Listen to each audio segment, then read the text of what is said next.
Joining us here to kick off hour number 2 is the creator of Pro Football Talk and the host of PFT Live every day, and he's got his new novel coming out shortly. We'll talk about that. Our friend Mike Florio is back here on the Rich Eisen Show. How you doing, Mike? Rich, doing great, buddy. How are you? I'm good. What's going on in your world? What do you? How often is your phone lighting up, ringing? Not these days. Most of it's by text message. I think we've evolved to a point in society where we don't like to talk to each other, and we prefer to just text. It's so much more efficient and economical, and you can respond whenever you feel like it. You can say, lose my number, nice try.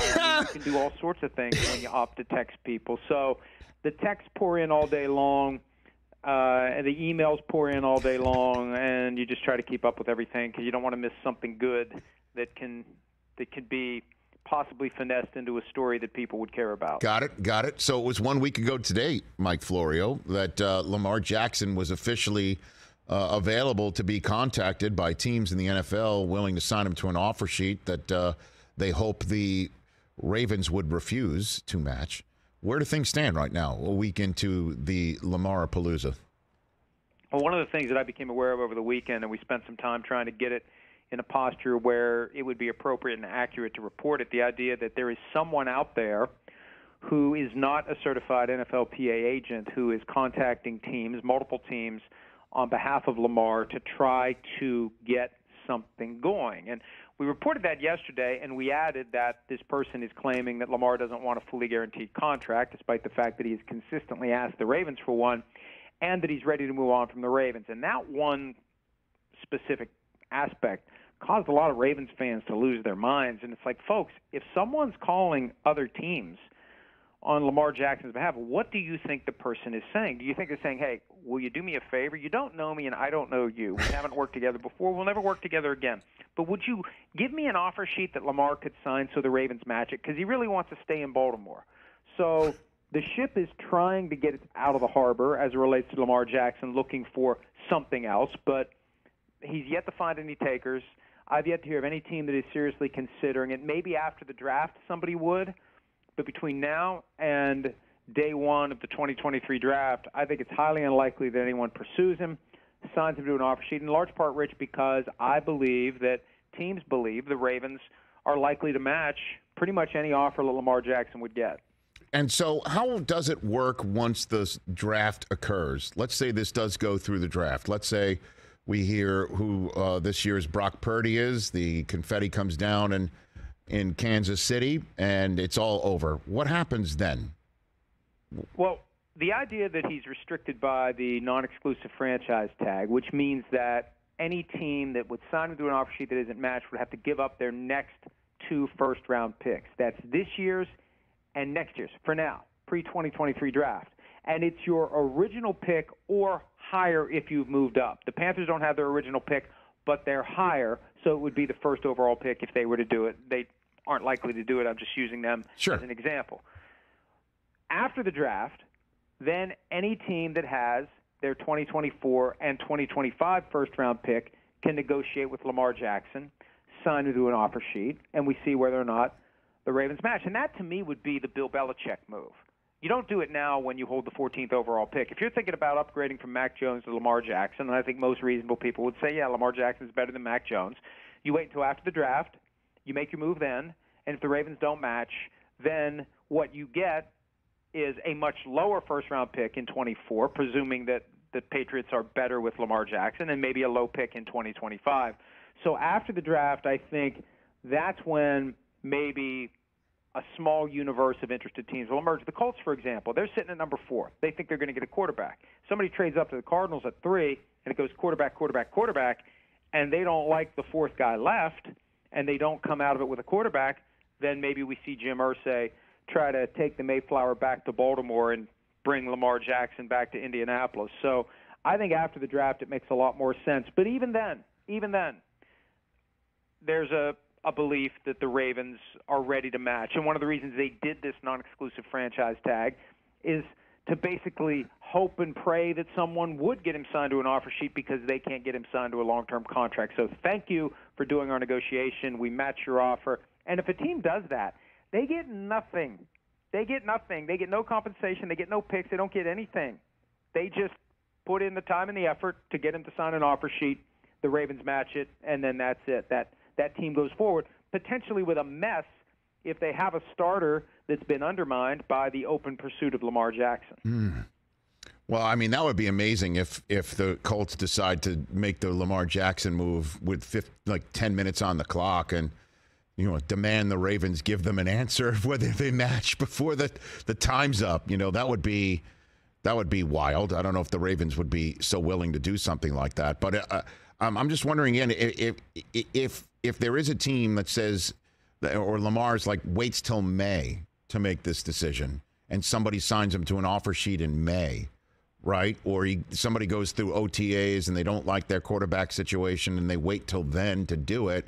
And a team like the 49ers would then have the 2 first-round selections that would be required to talk to Lamar. I'm just wondering when is the end game?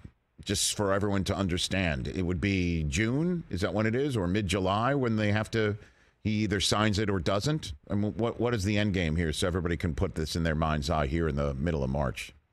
Well, Rich, first of all, you raised a great point that I hadn't considered. What if the team signs into an offer sheet within 5 days of the draft? How does that work? And I'm going to try to find an answer to that, because I guess it's possible that someone could do that. Which first-round pick do you get then? Do you have to match before? Do you short-circuit the 5-day period by signing to an offer sheet right before you're on the clock? So I want to look into that, because I think that's a fascinating wrinkle I hadn't previously considered. Now, What happens after the draft? If no one signs into an offer sheet, the Ravens have until July 17. It's usually the 15th. This year, the 15th is a Saturday. So it's July 17, 4 p.m. Eastern, to sign him to a multi-year deal. After that, the Ravens can't sign him to a multi-year contract. Now, I believe after that, other teams could still sign him to an offer sheet, and the Ravens could match it. But after July 17, the Ravens cannot sign him to a multi-year deal. And if we get to that, let's say he doesn't hire an agent, he can't get an offer sheet, he and the Ravens can't get a long-term deal done. They've been trying for over 2 years, and they haven't. We get to July 17. The battle lines then become Lamar has a $32.4 million franchise tender. If he accepts it, he's under contract for 1 year. Well, is he going to play for $32.4 million? I wouldn't advise him to do that. I would advise him to say, I want more than 32.4. And if I'm the Ravens, what I'm considering is, and we hear about per-game roster bonuses, you get extra money for every game that you actually play. I would consider offering him a very significant per-game roster bonus as an incentive to get him to play. So we get into another situation where he's got a knee injury, he's not 100%, and maybe he's being careful about his future earnings. Well, if you offer him something ridiculous like $1 million a game, and if he plays all 17 games, he pushes his pay for the year to 49.4, that may be the way to make him happy about his circumstance. Because my big concern is he signs a contract or accepts a franchise tender and isn't happy, and then you have a guy who may not go above and beyond and continue to be upset about not getting that big money contract that he earned years ago and is yet to cash in on. So before we move on, just to circle back to your Pro Football Talk report about somebody who's not league or union certified, knocking on doors of NFL teams to say, hey, Lamar's interested if you are, because he wants to leave the Ravens, and you don't have to guarantee all dollars and cents. Who's most upset by that? Or nobody? I think that a lot of people should be upset by it. It's a CBA violation if the teams actually engage in discussions with that person. Primarily, if the league does nothing about it, the agents who pay the money to the union for their annual fees, they have to go out and buy malpractice insurance every year. They have to go to a meeting every year. They're subject to discipline and regulation and oversight by the union. If I'm an agent that checks all the boxes to properly participate in this business, and the union and the league are doing nothing to eradicate people who aren't officially certified representing players. And, Rich, a lot of the guys who are self-represented and we make a big deal and we cheer them on, hey, that's great, go do it yourself. Most of those guys have somebody who isn't certified who's helping them. So the proper way to say it is not that they're represented by themselves. They're represented by someone who isn't certified by the NFLPA. So if this is happening and it's not being squashed by the league and or the union, the agents should be upset because they're the ones who are doing everything to be the ones in position to properly and legally negotiate these deals. Mike Florio, Pro Football Talk, PFT, live on Peacock, joining me here on the Rich Eisen Show, and also coming up next month, a new novel by this gentleman called Father of Mine. You can order it right now where all books can be ordered, right here on the Rich Eisen Show. Interesting post today you had about the Jets should just tell the Packers, hey, you're on the hook for $60 million with Rodgers. That's what I've been saying for the last week plus. It's just, we know you're going to have to trade him. Just like you tell us when 12:01 is in your mind, and so we can at least prepare. We all know this is going to happen. So my question for you is, Mike, could this be over money? Because Rodgers said to McAfee that he wants to have something done right by him by the Packers, and that was the end of his, his answer, talking about how he's, debatably the best player in the history of the franchise, and they should do right by him towards the end of his stay there. That rings a bell to me. I'm just wondering, the compensation is not the issue between the teams; it's the compensation between Rodgers and the Packers. Is that possible at all? I have been poking around this issue from every possible angle, and I have yet to hear that there's an issue with Aaron Rodgers' contract. And from the Packers' perspective, they actually have a higher cap number for Rodgers if they trade him before June 1 than if he's on the roster. They actually do, and that's one of their arguments for getting more than maybe what they should. Hey, Jets, by doing this deal before June 1, we take on a higher cap charge for Aaron Rodgers this year as we clear the dead money off the books. So I think this is all about what the Packers want from the Jets to get this deal done. They're digging in their heels, as Rodgers told McAfee last week, and I think that's what it all comes down to. And that's why I think what the Jets should do. It's very simple. Because we have to agree on when the deadline is. You hit the nail on the head. 12:01. When is 12:01? Both sides have to agree, because nobody moves toward their bottom line until they believe the real deadline is coming. I think the Jets should say, hey, Packers, if you want to get this done before the draft, here's our offer with 2023 draft pick, one or more picks, whatever it is. Here's our offer. And if you don't want that, then after the draft, here's our offer based on 2024 picks, and we'll also throw in something in 2025 if he plays for us in 2024. Our deadline is starting training camp. And then I think separately, the Jets need to say to Rodgers, you need to tell the Packers, if this isn't done by training camp, you're showing up just like Favre did in 2008. That puts the pressure on the Packers from multiple possible directions. And at some point before week 1, when his $58.3 million option bonus converts to salary, and it's all guaranteed, they're paying him that money if they don't get rid of him. At some point before week 1, the Packers are going to decide we have to move on. We have to take what we can and get past this financial obligation. Right. And so what can it be as simple as, if this is what it is, can it be as simple as what's the difference between costing the Packers money by getting them off the books pre-June 1 and after June 1, and the Jets pick up that difference? Could it be that? Hey, Rich, it's as easy as this. After June, let's do the trade after June 1. Process it after June 1. Right. I mean, this gives Rodgers cover for not participating in the offseason program. Because if he would be traded today, and we have the press conference early next week, and all the people are in the room, and they're asking all the questions, somebody's going to say, are you going to be at the offseason program? Because he's got a history of not showing up. If you don't do the deal until after the offseason program ends, that's even better. And he could gather his guys together in California, work with the new receivers. He knows the offense like the back of his hand. It's Nathaniel Hackett installing the Packers offense. They don't need him. And the Packers actually get a much better cap situation after June 1 if they do the trade then. So there are reasons for the Jets to dig in and be willing to have this happen as late as the start of training camp. And I said, why not just blow the dust off the old Brett Favre trade terms? It's a fourth up to a first, depending upon how many snaps Rodgers takes and how well they do. And I think the first-round pick would have been unlocked if Favre took 80% of the snaps and they made it to the Super Bowl. Whatever it is, if you want to add a sweetener in there or something, make it a little bit different. Like I said earlier, a 2025 draft pick if he plays a second year.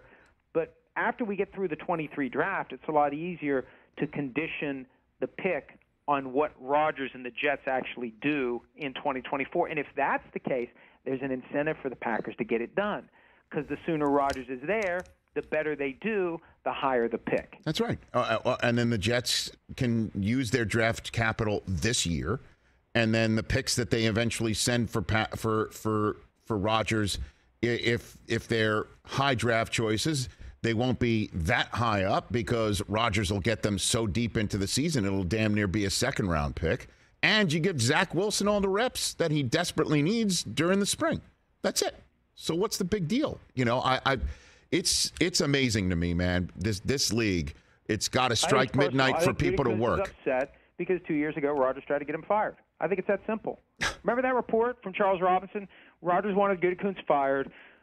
Rodgers never, and we know how Rodgers reacts to anything that he believes is even remotely fake news about him.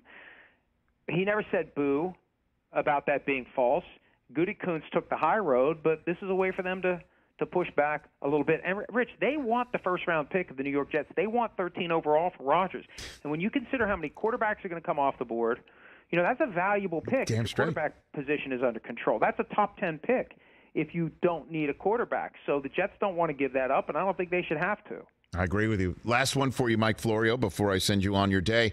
The NFL annual meeting, the owners' meeting, right around the corner. And I imagine taking center stage will be the state of Dan Snyder's Washington Commanders office. What do you have for me on that front to front load everybody on that conversation? I have so many Washington Commanders fans come up to me, whether I'm out and about or at the combine. Tell me, please, he's selling the team. Like, every single fan wants to know that. What can you tell me on that front? What I tripped over last week that was news to me, and I did the research to make sure it wasn't already out there and I'd missed it. The idea that Dan and Tanya Snyder cleared everything they have out of the Commanders facility in December, late December, gone. That had never been reported. To me, that is the most tangible piece of evidence that they are done with it. It's one thing to have an office and not show up. It's another thing to take all your stuff, pack up and leave. He's living in London now, so he's checked out. And I'm told within the building, we wrote this last week, within the building, the word that's being passed around is that a sale is imminent. And it will not surprise me if we ultimately learn that they lined everything up quietly behind the scenes, get through this week, get to Arizona, get the buyer approved. Everybody's operating under an NDA that they're all respecting, and then maybe there's a chance next week we find out. In one fell swoop, Snyder's out and insert name of new owner is in. That would be euphoria for Commanders fans. It's exactly what the NFL needs to restore to credibility one of its flagship franchises, used to be flagship franchises, and I'm still not ready to rule out that's going to happen because I think it just makes too much sense for the league to try to set it all up and get it done and get all the signatures and finalize it, because I think the last thing they need is for a preliminary announcement to be made that somebody's buying the team, and then you have 5, 6, 7, 8 weeks where Dan Snyder can, do something to undermine that, because there's still that lingering sense he's not going to go through with it. I'd want to get everything done, everything buttoned up, and then you say to the world, Snyder's out, new buyer's in. Or wouldn't it be great if the new buyer shows up at the owners' meeting next week, pronounces the commissioner's name properly, and then holds up a new offer sheet for Lamar Jackson? Wouldn't that be amazing? I mean, would that break the internet? What do you think, Mike? Well, that really would, and I thought that maybe Snyder would try to do it, but when the report came out this week from Ben Standig of The Athletic that the contract signed last week by the Commanders delay the signing bonuses until May. Yeah. I think the ship had sailed. It was too late to make a run at Lamar. But yes, that would be a great. Although you don't need to go. You could tell the Commanders fans that the start. And I don't want to insult some backup quarterback out there. So you could say Bobby Boucher is going to be the starting quarterback of the Washington Commanders, and they'll still be euphoric. You don't need to go after Lamar Jackson. You can do that next year. This year is all afterglow of Ding Dong, the Witch is Dead. Mike, you're, as always, stellar. Appreciate it. And how can people pre-order your novel right now? How can they do that? Anywhere that ebooks are available. It is available for the low cost of $4.99. I keep researching what's out there for cheaper than $4.99. Not much. And, Rich, I texted you last night. I'm in this period right now of extreme angst because when you take a manuscript and it gets converted into what the book is actually going to look like and you start reading it again, I am ping-ponging back and forth between this isn't bad to this is just complete and total poop. I edited myself there. So I appreciate that. I'm making a bunch of changes to this thing, and it's like, at least I'm making the changes because this is your last chance to put it into some form that people won't hate. So that's the goal. Write something that people won't hate. Well, I think you're probably being too hard on yourself. But again, we'll talk more about it as the publishing date hits, and congrats on that. And I always appreciate the time. Mike, thank you. Thanks, Rich. Good talking to you, buddy. You got it. It's Mike Florio, Pro Football Talk, at Pro Football Talk, must follow. Catch the Rich Eisen Show every single day on the Roku channel, 12 to 3 Eastern, for free.